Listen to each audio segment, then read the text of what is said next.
उत्तराखंड में इन दिनों राजनीतिक हलचलें काफी तेजी के साथ बदल रही हैं और बढ़ रही हैं। कांग्रेस से लेकर के सत्ता पक्ष तक हर जगह पर स्थिति कुछ यही देखने को मिल रही है। इस बीच एक बड़ा अपडेट आपको बता दें, उत्तराखंड में खाली पड़े मंत्रियों के पद अब जल्द ही भरे जा सकते हैं। इसको लेकर के एक बड़ा अपडेट सामने आ रहा है। उत्तराखंड में कैबिनेट विस्तार के सुगबुगाहट जो है वो तेज हो चली है। कई विधायकों के नाम मंत्री पद की दौड़ में शामिल बताए जा रहे हैं। मुख्यमंत्री पुष्कर सिंह धामी ने भी मंत्रिमंडल विस्तार के संकेत दिए हैं। कुछ समय पहले एक बयान में उन्होंने कहा कि केंद्रीय आलाकमान जिस तरीके से निर्देशित करेगा उसी तरीके से आगे कार्रवाई को किया जाएगा। और उत्तराखंड में कैबिनेट मंत्रियों के 5 पद हैं जो अभी भी खाली हैं और मंत्री पद भरने के लिए हाईकमान की हरी झंडी का इंतजार बीजेपी के द्वारा किया जा रहा है, सरकार के द्वारा किया जा रहा है। और कई विधायकों के नाम हैं जो कि मंत्री पद की दौड़ में बताए जा रहे हैं। सीएम पुष्कर सिंह धामी ने भी मंत्रिमंडल विस्तार के संकेत दिए थे। तो अभी फिलहाल बड़ा अपडेट यह है कि जल्द ही उत्तराखंड में कैबिनेट का विस्तार हो सकता है। जो कैबिनेट का विस्तार एक लंबे समय से अटका हुआ था, जिस पर नजरें सभी की थी, लेकिन अब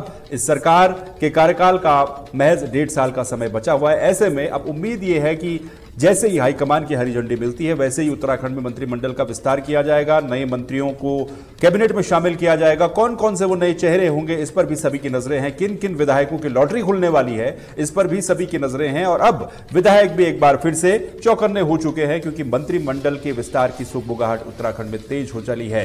5 मंत्री पद अभी भी खाली है, 4 बहुत लंबे समय से खाली थे। 5वां मंत्री पद जो है वो जो पूर्व कैबिनेट मंत्री रहे हैं, ऋषिकेश के विधायक रहे प्रेमचंद्र अग्रवाल, उनके इस्तीफे के बाद वो मंत्री पद खाली हुआ था। जिसके बाद कुल मिलाकर के 5 मंत्री पद हैं जो उत्तराखंड की कैबिनेट में खाली हैं। कुल मिलाकर के मुख्यमंत्री समेत 12 मंत्री हो सकते हैं कैबिनेट में, जिसमें से 5 पद खाली चल रहे हैं। यानी कि आधा एक तरीके से कह सकते हैं हम, मंत्रिमंडल अभी भी खाली है। उसके बावजूद भी सरकार लगभग 4 साल अपने पूरे करने वाली है। लेकिन अब मंत्रिमंडल विस्तार हो सकता है एक बार फिर से ये सुगबुगाहट है। हालांकि ये पहली बार नहीं हो रहा है, इससे पहले भी कई बार मंत्रिमंडल के विस्तार की सुगबुगाहटें पहले भी होती आई है। लेकिन उसके बावजूद भी उस मंत्रिमंडल की विस्तार में कोई खास प्रोग्रेस देखने को नहीं मिली। लेकिन अब कयास और उम्मीद दोनों है कि अब मंत्रिमंडल का विस्तार हो सकता है। मुख्यमंत्री पुष्कर सिंह धामी का एक दिल्ली दौरा कुछ दिन पहले काफी महत्वपूर्ण और काफी इंपॉर्टेंट हुआ था, जब दिल्ली में जाकर के एक बड़ी बैठक थी जिसमें कहा गया कि पूर्व सीएम त्रिवेंद्र सिंह रावत नाराज होकर के उस बैठक से चले गए। उस बैठक में और जो तमाम हाईकमान के बीजेपी के नेता हैं, इनसे मुख्यमंत्री पुष्कर सिंह धामी जब मिले तो संभवतः मंत्रिमंडल के विस्तार पर भी चर्चा हुई होगी। इस बार मुख्यमंत्री ने नकारा नहीं है। एक बयान में उन्होंने कहा है कि जो उनकी पार्टी यानी कि बीजेपी वो लोकतांत्रिक तरीकों से चलती है और उसमें जैसे ही हाईकमान निर्देशित करता है उसी तरीके से चीजों को आगे बढ़ाया जाता है। और मंत्री पद लंबे समय से उत्तराखंड में खाली चल रहे हैं। इस बात को आप समझिएगा कि जब लंबे समय से मंत्री पद खाली चल रहे हैं, उसके बावजूद भी हालांकि कामकाज चल रहा है, लेकिन बेहतर यह हो कि जो मंत्री पद खाली है उनको भर दिया जाए, ताकि एक मंत्री के पास ज्यादा बर्डन, ज्यादा बोझ न रहे। खुद मुख्यमंत्री पुष्कर सिंह धामी इस समय कई मंत्री पद जो है उनको संभाले हुए हैं। जब पुष्कर सिंह धामी सरकार बनी थी तो तब उस दौरान जो मंत्री पद थे उसमें कौन कौन से नाम शामिल थे, और आज उस कैबिनेट को आप देखेंगे तो उसमें कुछ नाम आपको गायब मिलेंगे। डॉक्टर धन सिंह रावत ने उस समय मंत्री पद की शपथ ली थी। सतपाल महाराज ने उस समय मंत्री पद की शपथ ली थी। इसके अलावा उस समय जब धामी सरकार बनी थी तो प्रेमचंद्र अग्रवाल ने भी मंत्री पद की शपथ ली थी। ये वो वाला कैबिनेट है जब पुष्कर सिंह धामी मुख्यमंत्री बने और उसके बाद क्या स्थितियां थी। प्रेमचंद्र अग्रवाल उस समय मंत्री थे। चंद्रनाम दास ने मंत्री पद की शपथ ली थी। सुबोध उनियाल, गणेश जोशी, रेखा आर्य और सौरभ बहुगुणा। तो इन सब 8 मंत्रियों में से जब सरकार बनी तो उस समय भी पूरे पद मंत्रियों के नहीं भरे गए थे। खास बात यह भी है। और उस समय जो मंत्री बने थे उसमें से आज चंद्रनाम दास कैबिनेट का हिस्सा नहीं है, प्रेमचंद्र अग्रवाल भी कैबिनेट का हिस्सा नहीं है। बाकी लोग कैबिनेट का हिस्सा जरूर हैं, लेकिन अब 5 नए मंत्री बनने हैं। तो क्या यह भी संभावनाएं हो सकती हैं कि जो मंत्री अभी मौजूदा कैबिनेट में मौजूद हैं, 6 मंत्री, इनमें से भी क्या किसी की कुर्सी छीन सकती है या नहीं छीन सकती, इस पर फिलहाल अभी कोई चर्चा, कोई बहस नहीं है। लेकिन कुछ विधायकों के नाम है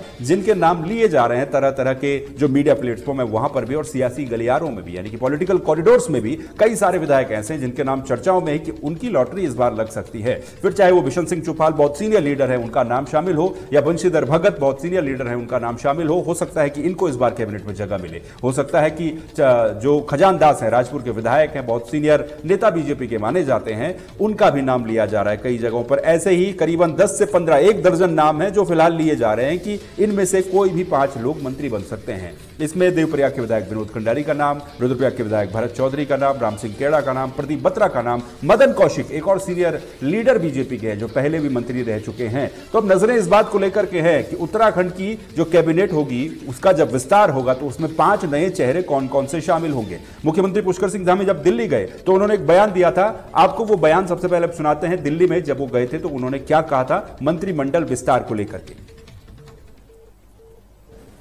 देखिए, आप लोगों का हमेशा एक प्रश्न होता है, लेकिन इस पर चर्चा चल रही है और क्योंकि हमारी पार्टी सब मिलजुल कर लोकतांत्रिक तरीके से चलने वाली पार्टी है और हाईकमान का भी इस पर क्योंकि उनके भी निर्देश होते हैं, सब मिलकर जैसा निर्देश लोग इस पर काम कर रहे हैं। तो कैबिनेट का जो हिसाब किताब है यानी कि जो गणित है वो मैंने आपको बताया किस तरीके से 8 मंत्रियों ने शपथ ली थी जब सरकार बनी थी और कुल 12 की कैपेसिटी है जिसमें एक मुख्यमंत्री है यानी कि 11 मंत्री होने चाहिए। उस समय 3 मंत्री पद खाली छोड़े गए थे। उसके बाद चंद्रनाम दास का निधन हो जाता है, एक पद वो खाली हो जाता है और फिर प्रेमचंद्र अग्रवाल जिनको इस्तीफा देना पड़ा गैरसैंण में, उन्होंने जिस तरीके से सत्र के दौरान जो बातें कही थी उसके बाद उनको इस्तीफा देना पड़ा, उनके खिलाफ बड़ा विरोध चला, यानी कि 2 मंत्री पद उसके बाद और खाली हो गए। कुल मिलाकर के 5 मंत्री पद और यकीन मानिए कि बिना 5 मंत्रियों के यानी कि बिना आधी कैबिनेट के उत्तराखंड की सरकार अभी भी चल ही रही है। लेकिन 2027 का विधानसभा चुनाव है, विपक्ष इस समय हमलावर है। हरक सिंह रावत के बयान हर तरफ सोशल मीडिया पर कई तरह से छाए हुए हैं जिसमें वो सरकार के खिलाफ, बीजेपी के खिलाफ कई तरह की बातें कह रहे हैं। दिल्ली में मुलाकातें होती है, उसमें नाराजगी की बातें चलती है। इस तरीके से भी इन पॉइंट्स को भी हाईलाइट किया जाता है कि क्या होने वाला है। लेकिन इन सब के बीच हकीकत यह है कि मंत्रिमंडल का विस्तार ही वो चीज थी जिसको लेकर के दिल्ली में इतनी बड़ी बड़ी बैठकें चल रही थी। अब देखना यह है कि कब तक मंत्रिमंडल का विस्तार होता है और इस बार किन 5 नए विधायकों को मंत्रिमंडल में जगह मिलती है। फिलहाल के लिए बस इतना ही। आप देखते रहिए तहलका डिजिटल। नमस्कार।